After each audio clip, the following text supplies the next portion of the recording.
नमस्कार। नए दोस्त चैनल को सब्सक्राइब कर लीजिए। स्टोरी अच्छी लगे तो लाइक कमेंट शेयर भी कर दीजिएगा।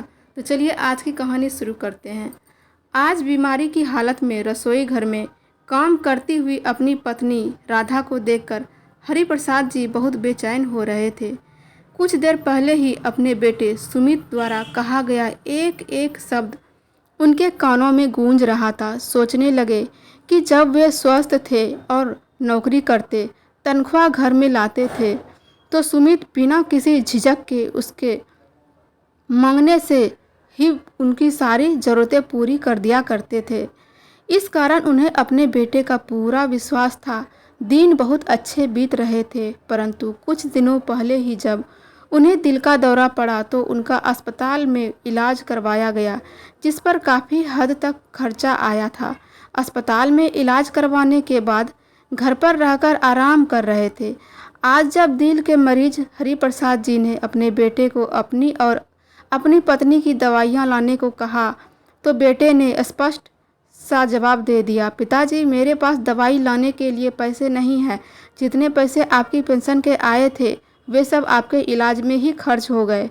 2 दिन बाद आपकी पेंशन आ जाएगी तो मैं दवाइयाँ ला दूंगा, और वैसे भी 2 दिन आप दोनों दवा नहीं भी खाएंगे तो कुछ बिगड़ने वाला नहीं है। बाप बेटे में अभी ये बातें चल ही रही थी कि उनकी बहू पायल अपने बेटे के साथ तैयार होकर गेट पर खड़ी हो गई। अब चलिए भी, मूवी शुरू हो जाएगी तो मज़ा नहीं आएगा, बहू पायल बोली। तो साथ साथ बेटे ने भी कहा, पापा आज खाना भी हम बाहर ही खाएंगे। सुमित अपने बेटे के साथ लाड लगाते हुए उसे गाड़ी में बैठाने लगा और हंसते बतियाते तीनों लोग वीकेंड एंजॉय करने के लिए निकल पड़े। बेटे की बातों से हरिप्रसाद जी और राधा जी के दिल को झकझोर दिया था। कुछ समय तक तो उन्हें अपने कानों पर यकीन ही नहीं हुआ। बीमारी की हालत में अपने पति के लिए डिनर बनाती हुई राधा जी सोचने लगी कि यही बेटा जब बचपन में बीमार पड़ जाता था और उनकी दवाई खत्म हो जाती थी तो कई किलोमीटर पैदल चलकर भी इसके पिताजी इनके लिए दवाई लेकर आते थे। जब बचपन में उसे बुखार चढ़ता था तो सारी सारी रात बैठकर मैं उनके माथे पर गीली पट्टियाँ रखती थी, और जब तक बुखार नहीं उतरता था तब तक मेरी आँखों में नींद नहीं आती थी। और आज इसी बेटे को अपना वीकेंड मनाना हमारी दवाइयों से ज़्यादा महत्वपूर्ण लग रहा है।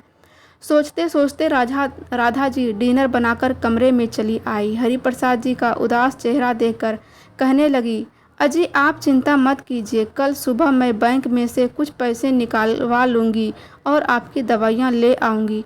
अरे नहीं राधा, मेरे पास कुछ पैसे पड़े हैं, बैंक जाने की ज़रूरत नहीं पड़ेगी। कल मैं टहलते टहलते ही चला जाऊँगा और दवाइयाँ ले आऊँगा। हरिप्रसाद जी और राधा जी का एक बेटा और एक बेटी रूपाली थी। बेटी का विवाह वे 2 साल पहले ही कर चुके थे। अभी 1 साल ही तो हुआ था हरिप्रसाद जी को रिटायर हुए, और 1 साल में ही वे अपने बेटे को बोझ लगने लगे थे। अगले दिन शाम को सैर करते हुए हरिप्रसाद जी दवाइयाँ लेने निकल पड़े। सोचने लगे कि शादी के 5 सालों में ही हमारा बेटा पराया हो गया। वे अनायास ही अतीत की यादों में खोने लगे। जब बेटा पढ़ लिखकर अच्छी मल्टीनेशनल कंपनी में अच्छी नौकरी पर नियुक्ति हो जाएगा, उस समय वे अपने आप को कितना भाग्यशाली समझते हैं। अपने बेटे की शादी के लिए वे कितने उत्साहित रहते थे। उन्होंने कोई मांग नहीं रखी थी कि लड़की चाहे नौकरी वाली हो या घरेलू हो, उन्हें कोई परेशानी नहीं थी। बस लड़की का स्वभाव उन्हें अच्छा चाहिए था, ताकि वो परिवार के सभी लोगों के साथ मिलजुल कर रह सके। बेटे की शादी की जिम्मेदारी हरिप्रसाद जी ने अपनी पत्नी राधा पर ही छोड़ रखी थी, और राधा जी हमेशा से ही यही चाहती थी कि सुमित अपनी पसंद की लड़की से ही शादी करे। माँ द्वारा पूछे जाने पर सुमित ने बता दिया कि वो एक लड़की को पसंद करता है जो उनके साथ ही उनका कंपनी में काम करती है। सुमित द्वारा अपनी पसंद बताए जाने पर राधा जी और हरिप्रसाद जी ने भी उनकी शादी के लिए सहमति दे दी। उन्हें पायल के बात करने का ढंग और परिवार भी बहुत अच्छा लगा। देखते ही देखते वो दिन भी आ गया था जब पायल उनके घर दुल्हन बनकर आई। 2 दिन बाद ही सुमित अपनी पत्नी पायल के साथ घूमने फिरने चला गया था। घूम कर आए तो उनकी बहू पायल बहुत सारे तोहफे खरीद कर लाई थी, लेकिन अपने ससुराल वालों के लिए नहीं बल्कि अपने मायके वालों के लिए।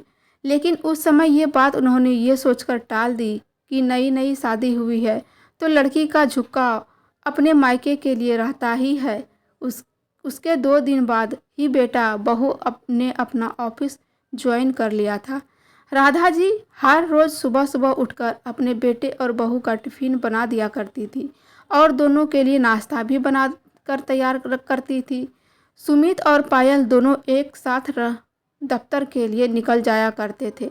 कुछ दिनों तक तो ऐसा ही चलता रहा, लेकिन कुछ दिनों बाद राधा जी ने महसूस किया कि उनकी बहू पायल उनके साथ काम करने वाले में बिल्कुल भी दिलचस्पी नहीं लेती है। रात को सुमित के साथ ही घर वापस आती थी और उसके बाद कमरे में चली जाती थी। रात के सारे खाने का इंतज़ाम भी अकेले राधा जी ही करती थी और बहू सिर्फ खाना खाने के लिए ही कमरे से बाहर आती थी। खाना खाकर वापस अपने कमरे में चली जाती थी। राधा जी और हरिप्रसाद जी दोनों ने महसूस किया कि उनकी बहू उनके साथ बात करने में भी दिलचस्पी नहीं रखती थी। शुरू में तो उन्हें लगा कि शायद नया माहौल होने के कारण उनकी बहू इस तरह का व्यवहार कर रही है, लेकिन शादी के 1 साल बाद जब उसने बेटे को जन्म दिया तब भी बहू का व्यवहार वैसा ही था। यहाँ तक कि कभी उनकी ननद तन्नू भी उसे मिलती थी तो वो उनके साथ भी अच्छे तरीके से बातचीत नहीं करती थी। तन्नू ने भी यह महसूस किया कि उनकी भाभी उनके साथ बात करने में दिलचस्पी नहीं रखती। ये बात राधा जी और हरिप्रसाद जी के मन में बहुत खटकती थी। खैर धीरे धीरे समय बीतता गया और हरिप्रसाद जी की रिटायरमेंट का समय भी आ गया। रिटायरमेंट के बाद हरिप्रसाद जी और राधा जी ने एक पार्क में योगा क्लास अटेंड करना शुरू कर दिया और शाम के समय हरिप्रसाद जी कोई ना कोई किताब पढ़ने बैठ जाया करते थे। वे अपनी रिटायर्ड जिंदगी का बहुत अच्छे से इस्तेमाल कर रहे थे, लेकिन वक्त को शायद कुछ और ही मंजूर था। कुछ दिनों बाद ही हरिप्रसाद जी को दिल में दर्द की शिकायत हुई और अचानक ही दिल का दौरा पड़ गया। इलाज करवाने में ही रिटायरमेंट से मिले हुए सारे पैसे खत्म हो गए और साथ में ही खत्म हो गए उन घर में उनके लिए मान सम्मान और इज्जत भी। पिछली बातें याद करते करते अपनी दवाइयाँ लेने जाते हुए हरिप्रसाद जी की आंखों में आंसू आ गए। सोचने लगे यही इंसान की औकात है, जब पैसा खत्म हो जाता है तो अपने बच्चे भी भाव नहीं देते। दवाइयाँ लेकर घर वापस आ ही रहे थे तो रास्ते में देखा कि एक दवाई की दुकान पर जलेबियाँ तली जा रही थी। राधा को जलेबी बहुत पसंद है और कुछ पैसे भी बचे हुए हैं। ये सोचकर हरिप्रसाद जी ने थोड़ी सी जलेबी भी खरीद ली। शाम को जब बेटा बहू घर आए तो हरिप्रसाद जी अपनी पत्नी के साथ जलेबियों का आनंद ले रहे होते थे हैं कि जलेबियां अपनी सेहत के लिए ठीक नहीं। ये सब कुछ देखकर बेटा भड़क उठा। आप जानते ही हैं, एक तरफ तो दवाइयों पर पैसे खर्च कर रहे हैं और दूसरी तरफ आप भी उल्टी सीधी चीज़ें खा रहे हैं। हद हो गई चटोरेपन की। इतने में हरिप्रसाद जी बोले, बेटा मैं दवाइयाँ लेने गया और रास्ते में जलेबियों की दुकान पर जलेबियाँ बनी जा रही थी, तुम्हारी माँ के लिए थोड़ी सी ले ली। ये सुनकर बहू बोली, लेकिन कल तक तो आपके पास दवाई के लिए भी पैसे नहीं थे, तो आज ये जलेबियाँ कहाँ से आ गई? बहू, मेरे पास कुछ पैसे पड़े थे, मैं उन्हीं पैसों से ये लेकर आया हूँ। और वैसे मुझे नहीं लगता कि मुझे तुम्हें इस बात के लिए सफाई देनी चाहिए। पिताजी, यह फालतू के खर्च करने की कोई आवश्यकता नहीं है। हम दिन भर काम करके पैसा कमा कर लाते हैं और आप यूं ही उड़ा रहे हैं। एक तो आपकी बीमारी के कारण रिटायरमेंट के सारे पैसे खत्म हो चुके हैं और ऊपर से दवाइयों के खर्चे के कारण हम दोनों पर आपका बोझ बढ़ गया है। सुमित ने पिता को जली कटी सुनाई तो बहू ने भी ताना देते हुए कहा, पिताजी आप यहाँ ऐसे फालतू बैठकर अखबार ही तो पढ़ते रहते हैं या फिर किताबें पढ़ लेते हैं। इससे अच्छा आप कोई नौकरी क्यों नहीं कर लेते? कुछ आमदनी हो जाएगी। और वैसे भी जब तक हाथ पैर चल रहे हैं तब तक इस तरह से बेकार नहीं बैठना चाहिए। हरिप्रसाद जी और राधा जी अपने बेटे बहू के बात करने का अंदाज और उनकी बातें सुनकर हैरान हो गए। कैसी बातें कर रही है बहू, हम दोनों क्या तुम लोगों पर अब बोझ हो गए हैं? राधा जी ने कहा। हाँ माँ जी, बोझ नहीं तो क्या हो गया। कोई भी बेकार और खाली इंसान दूसरे इंसान के ऊपर बोझ ही तो बन जाता है। जब पिताजी बाहर जाकर दवाइयाँ ला सकते हैं तो बाहर जाकर नौकरी क्यों नहीं कर सकते? बहू के मुंह से इतनी अपमानजनक बातें सुनकर हरिप्रसाद जी को तो जैसे काटो तो खून नहीं। उन्होंने अपने बेटे की तरफ देखा। वो ऐसे चुपचाप खड़ा था जैसे पत्नी की बात में सहमति जता रहा हो।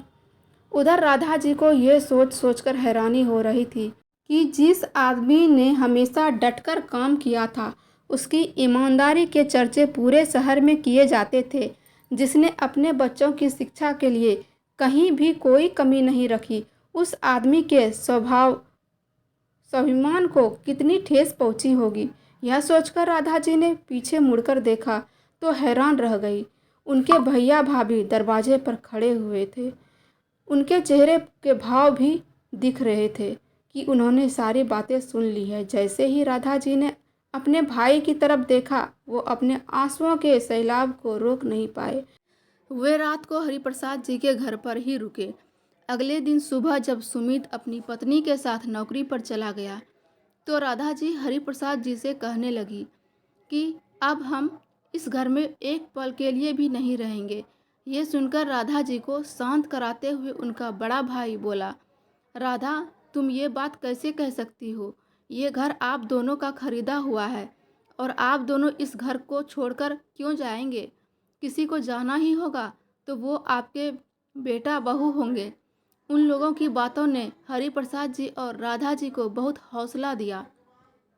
लेकिन जब वो चले गए तो घर में शांति सी छा गई। राधा जी वैसे ही खाना बनाती रही और सुमित और पायल बेशर्म बनकर नाश्ता करते, अपना टिफिन ले जाते और रात को खाना बाहर से ही खाकर आते। हरिप्रसाद जी के दिमाग में क्या क्या चल रहा था कोई नहीं जानता था। वे रोज़ सुबह निकल जाते और शाम को घर वापस लौटते। राधा जी भी जब पूछती तो यही जवाब देते कि वक्त आने पर बताऊंगा। एक दिन हरिप्रसाद जी ने घर पर एक छोटी सी पार्टी रखी और अपने कुछ दोस्तों को बुलाया। बहुत दिनों बाद घर पर खुशी का माहौल बन गया। घर का माहौल देखकर बेटा बहू हैरान रह गए। सोचने लगे कि ऐसा हो क्या गया है जो घर पर सब लोग आए हुए हैं। पिताजी, आज कोई पार्टी है क्या जो आपने दोस्त घर पर इकट्ठा हो रहे हैं? अमित ने पूछा तो हरिप्रसाद जी ने कहा, इतनी भी क्या जल्दी है बेटा, अभी थोड़ी देर में बताता हूँ, सब्र रखो, लो जलेबियाँ खाओ। जब सब लोग पहुँच गए तो हरिप्रसाद जी के एक मित्र ने बोला, अब राज खोल भी दो कि तुमने हम सबको यहाँ पर क्यों बुलाया है। तब हरिप्रसाद जी बोले, अरे आज बहुत खुशी का दिन है। तुम यकीन नहीं मानोगे कि इस बूढ़े निठल्ले और लाचार आदमी को भी नौकरी मिल सकती है। अब मैं बेकार आदमी नहीं हूँ और सबसे बड़ी बात कि अब मैं किसी पर बोझ नहीं हूँ। अब मैं अपना और अपनी पत्नी का पूरा खर्चा उठा सकता हूँ और किसी की हिम्मत नहीं होगी कि मुझे बूढ़ा और बेकार कह सके। यह सब कहते हुए हरिप्रसाद जी ने अपने बेटे और बहू की तरफ देखा और अपने मित्र संजीव कुमार का आभार व्यक्त करते हुए बोले, आज मेरे मित्र के कारण मुझे नौकरी मिल पाई। उन्होंने मुझे अपने दफ्तर में अकाउंटेंट के पद पर नौकरी लगवा दी है, जहां मेरा वेतन भी बहुत अच्छा है और इसी खुशी में मैंने आज सबके लिए पार्टी रखी है। सब लोग खा पीकर उन्हें बधाइयाँ देने लगे। जब सब लोग चले गए तो हरिप्रसाद जी ने अपने बेटे और बहू को बुलाया और कहा, बेटा, यदि आज तुम अफसर बनकर खड़े हो तो इसमें मेरा और तुम्हारी माँ का बराबर का योगदान है। तुम्हारी माँ ने दिन रात तुम्हें पढ़ाने के लिए प्रेरित किया और तुम एक बात शायद भूल रहे हो कि मेरे रिटायर होने से पहले तक घर पर मेरी तनख्वाह से ही खर्च होता था और तुम अपनी सारी तनख्वाह बचाकर रखते थे। और आज यदि हमारी दवाइयों पर कुछ पैसे खर्च करने की बात आई तो तुमने हमें कोरा जवाब दे दिया, तुम्हें शायद हमारी आवश्यकता नहीं है, लेकिन हम दोनों को एक दूसरे की बहुत ज़रूरत है। तुम तो जब चाहे घूमने चले जाते हो, लेकिन हम दोनों को एक दूसरे का ही सहारा है। अपने पिता की यह बातें सुनकर सुमित को अपनी गलती का एहसास हो रहा था और मन ही मन वो बेहद शर्मिंदा हो रहा था, लेकिन बहू के चेहरे पर सिकन तक न थी। हरिप्रसाद जी ने उन्हें आदेश दिया कि बेटा, तुम दोनों को 2 हफ्ते के अंदर अपने लिए नया मकान देख लो, क्योंकि मैं अपने इस घर में अपनी मर्जी के अनुसार रहना चाहता हूँ। मैं यह बात कतई बर्दाश्त नहीं करूँगा कि मेरे घर वो लोग रहे जो मुझे बेकार समझते हैं। अब ये बूढ़ा स्वाभिमान के साथ जीना चाहता है। यह सुनकर सुमित बहुत हैरान रह गया और बहू का मुंह खुला का खुला रह गया। वे दोनों जानते थे कि गुड़गांव जैसे शहर में किराए का घर ढूंढने का मतलब है कि आधी तनख्वाह उसी में निकल जाएगी और घर के बाकी के खर्चे अलग। सुमित ने इशारों ही इशारों में अपनी पत्नी का पायल को माफ़ी मांगने के लिए कहा, तो दोनों एकाएक माता पिता के चरणों में गिर पड़े और बोले, हमें माफ़ कर दीजिए पिताजी, हमसे बहुत बड़ी गलती हो गई। इस पर राधा जी बोली, सुमित बेटा, हमें तुमसे कोई गिला नहीं है, लेकिन तुम्हारे पिताजी जो कह रहे हैं वो गलत भी नहीं है। तुम्हें तो 2 हफ्ते के अंदर अपना आशियाना ढूंढना ही पड़ेगा, ताकि हम अपना जीवन स्वाभिमान के साथ जी सके। तुम मेरे बेटे हो, इसलिए मैं चाहकर भी तुमसे मुंह नहीं मोड़ सकती, लेकिन मुझे अपने पति का स्वाभिमान भी उतना ही प्यारा है। फिर हरिप्रसाद जी बोले, इसलिए हम दोनों ने ये फैसला लिया है कि जब तक हम जिंदा हैं इस मकान पर हमारा ही हक रहेगा, और जब हम में से कोई एक अकेला रह जाएगा तो उसकी सेवा का जिम्मा सिर्फ तुम्हारा होगा। यह मकान तुम्हें मिलेगा या नहीं वो तुम्हारे द्वारा की जाने वाली सेवा का निर्भर करेगा, लेकिन फिलहाल तुम्हें किराए के मकान में ही रहना पड़ेगा। आज सुमित और पायल को अपने किए पर पछतावा हो रहा था। आज उन्हें समझ में आ रहा था कि अपने पिता के स्वाभिमान को ठेस पहुंचाकर उन्होंने कितनी बड़ी गलती कर दी है। तो दोस्तों, यह थी आज की छोटी सी प्रेरणादायक स्टोरी। आपको कैसी लगी कमेंट में ज़रूर बताइएगा। फिर मिलते हैं एक नई कहानी के साथ। हर हर महादेव।